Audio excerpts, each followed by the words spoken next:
इस वक्त भारत का शहर उत्तर प्रदेश ना सिर्फ खाम माल से बल्कि नेचुरल गैस के जरखाइज से माला माल हो चुका है। इससे भारत की इकॉनमी को किस कदर बूस्ट मिलने वाला है, यूपी की आवाम में रोजगार के कितने मौके बढ़ेंगे, वहाँ पे पेट्रोल और डीजल की कीमतों में किस हद तक कमी आने वाली।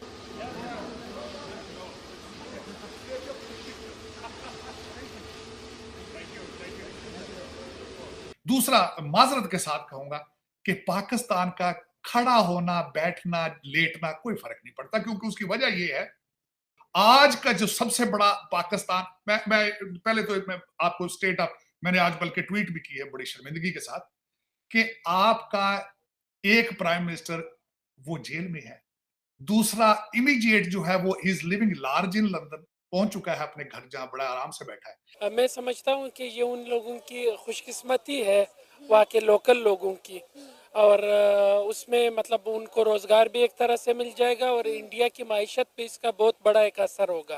तरीके से जो है वो समुद्र क्रॉस करते हुए कश्तियों में जाने ना दे ना, ट्रेन नहीं है वो, ट्रेन करो और फिर ड्रेन करो, कोई मसला नहीं है, क्योंकि इंडिया ने ये काम करके दिखाया। आज उन्होंने जो 30 सालों में जो काम किया, अपने लोगों को ट्रेन कर करके बाहर भेजा। दुनिया की 25 बड़ी कंपनीज के सीईओज इंडियन है, 25 बड़ी कंपनीज के सीईओज इंडियन है। उन 25 कंपनीज के पास $5 ट्रिलियन का बजट है, 5 खरब डॉलर, $5 ट्रिलियन का बजट है उनके पास। और ये जो आज इंडिया में फॉरेन इन्वेस्टमेंट की भरमार आई हुई है, ये तो बरस रहे हैं डॉलर, वो कौन ला रहा है? वो ऐसा क्यों दिखा रहे हैं अमेरिका को, जब जब उनकी सुनी कोई नहीं जानी? आपको क्या लगता है, मुसलमान दुनिया के हाथ में तो कुछ नहीं कर के सकते हैं ये? इंडिया चांद पे चला गया तो इसमें कोई शक नहीं, इंडिया चांद पे और हम आज भी ज़मीन पे खड़े हुए हैं। और इसकी मेन वजह ये कि इंडिया ने आपका जो आईटी सेक्टर इसमें उन्होंने बहुत ज़्यादा ग्रो किया है। ठीक है, लाइक अगर आप उनकी स्कूल लेवल पे भी देखेंगे ना, तो उनके स्कूल लेवल पे भी इतनी ज़्यादा इन्वेस्टमेंट की जाती है, बच्चों का रुझान बनाया जाता है कि आप आईटी सेक्टर में आएँ। ठीक है, हमारे वो चीज़ें नहीं हैं, तो मुझे ये लगता है कि उनका इंफ्रास्ट्रक्चर इस तरीके से करके डेवलप हुआ है कि वो बच्चों को पता होता है कि यार मैंने जब 12-14 साल अपने कॉलेज आने के बाद मैंने जब यूनिवर्सिटी में जाना तो मैंने कौन से फील्ड में जाना। तो अभी देख ले, अरब कंट्रीज तेल निकलने से पहले अगर आप देख ले तो उस टाइम वहाँ पे कुछ भी नहीं था, मगर जब तेल निकला तो ये फिर अरब ममालिक बन गए। आज वहाँ पे हर कोई जाना चाहता है, वो सोने की चिड़िया बन गए ना, सोने की चिड़िया बन गए। बिल्कुल। इस बात असल में ये है ना कि हमें पहले तो ट्रक की बत्ती के पीछे लगाया था कि यार इंडिया आपका बहुत बड़ा दुश्मन है, ठीक है ना, बस आपने के पास जो भी 4 पैसे आने, आपने जंगें लड़नी है, ठीक है ना, बम बनाने हैं, ठीक है, बॉर्डरों पे लड़ना है, हम उसी लाइन में लगे रहे, बस ठीक है, गालियाँ देते रहे। मतलब लोगों की सोच उस तरीके से करके डेवलप हुई। अपना ही गरक कर रहे थे। अभी हमें लगता है कि यार शायद हम ट्रक की बत्ती के पीछे लगे रहे और वो लोग बहुत आगे निकल चुके हैं। देखिए, बलूचिस्तान में और ख़ास तौर पे खैबर पख्तूनख्वा के कुछ इलाकों में बेशुमार नेचुरल रिसोर्सेज है, मगर आज तक हमारी रियासत ने आम आवाम के लिए वो नहीं निकाले।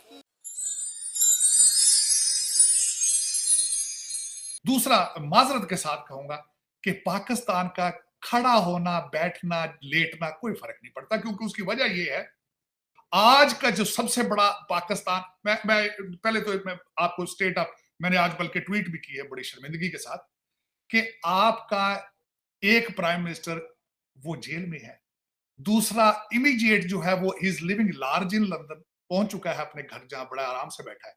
एक जो है वो अपने वर्ल्ड एक्सपेडिशन के ऊपर निकला हुआ है, वो चाइना पहुंच चुका है, वो इब्ने बतूता बना हुआ है वो। और जो एक प्राइम मिनिस्टर है वो हवा में है, वो अपने अप्रोप्रिएट कोर्ट और अप्रोप्रिएट एयरपोर्ट ढूंढता फिर रहा है। ये पाकिस्तान के स्टेट और आखिरी जो बात मैं कहना चाहूंगा, नवंबर में अपना आपकी आईएमएफ की किस्त ड्यू है, आपके वो सारे हालात ड्यू है उनके साथ। जो कंट्री सुबह खाए और रात का परेशान हो जाए, बेगर्स नॉट चूजर, तो ये क्या ड्रामा, क्या पिद्दी का शोरबा। आपको तो खैर ये बात करती भी अच्छा नहीं लगती, आप एज बहसीते पाकिस्तानी फलस्तीन की क्या आप यार, सबसे पहले तो आप टीटीपी से जान छुड़ा लो यार, घर में घुस के मार रहे हैं वो, टीटीपी वालों से जान छुड़ाओ, वो नहीं छोड़ रहे आपकी जान। और आपको तो मुहाजिरीन, जो फलस्तीनी आपके जो अफगानी मुहाजिरीन, आपके लिए तो वही बहुत है। और चिमसम 98% आपकी दहशतगर्दी बढ़ चुकी है पाकिस्तान में, 98% मुराद ये है कि 100% बढ़ चुकी है। आप तो ऑलमोस्ट, अब खुद आपके हालात जो है वो गाजा वाले हो चुके हैं पहले ही। आपको इस वक्त सबसे ज्यादा जो मैं एक चीज इस सारे अलमी हादसे से जो देखी थी, जिस चीज की आपको आज जरूरत है वो क्या है? आपको इमरजेंसी आपको इमरजेंसी यूनियन गवर्नमेंट की जरूरत है, जो बनाई है इजराइल ने, और उन्होंने वार कैबिनेट बनाई है। आपको इकोनॉमिक वार कैबिनेट की जरूरत है इस वक्त।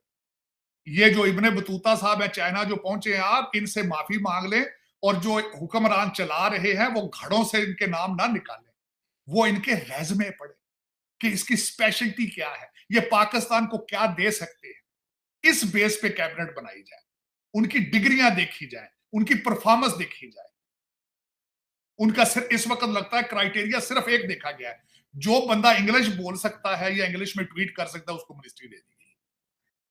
तो ये ज्यादती है। और दूसरा, इस वक्त कल किसी ने जर्नलिस्ट ने कहा है कि डील हो चुकी है, अगला वजीर आजम नवाज शरीफ होगा चाहे जिस तरह बने। और आज जो उनकी हुई है कोर्ट की प्रोसीडिंग, और उसमें भी आजम नजीर ताड़ साहब पेश हुए हैं और दूसरे ताड़ साहब पेश हुए हैं नवाज शरीफ साहब की जमानतों के चक्कर में, और सबसे पहले वो लैंड करेंगे इस्लामाबाद। और जो कोर्ट का बिहेवियर था उससे नजर आ रहा है कि अगला प्राइम मिनिस्टर नवाज शरीफ है, इस पार्ट ऑफ द डील, इस पार्ट ऑफ द पैकेज। लेकिन पूछना ये चाहिए, क्या हमारी किस्मत में यही है? क्या 10 साल बाद इमरान खान को भी इसी तरह फिर साफ सुथरा करके ड्राई क्लीन करके फिर उसको ले आया जाए, लेके वापस आ जाएंगे आप? फिर उसको कहेंगे कि लेवल प्लेइंग फील्ड, अब हम तुम्हें लेवल प्लेइंग फील्ड देते हैं, ये लो चाबियां हैं वजीर आजम हाउस की, अब इस तरह करो कि तुम भी लूटो तो सारे नशे करो। ये यही किस्मत है पाकिस्तान की। क्या है ये पाकिस्तान? आप एक दुनिया पे मजाक बन चुके हैं। खुदारा इसको एक दफा खोल के जोड़ो, साफ करके, ये इसको अब रिफॉर्म से चीजें बढ़ चुकी हैं। अब वो जो सिस्टम आप क्रिएट करते हैं हर 10 साल बाद फिर उसी पुरानी, वो कहते हैं ना कि पुरानी शराब नई बोतल, ये बंद करो यार, उन्हें बस करो, उनको नवा काम करो ताकि आप सरवाइव कर सको।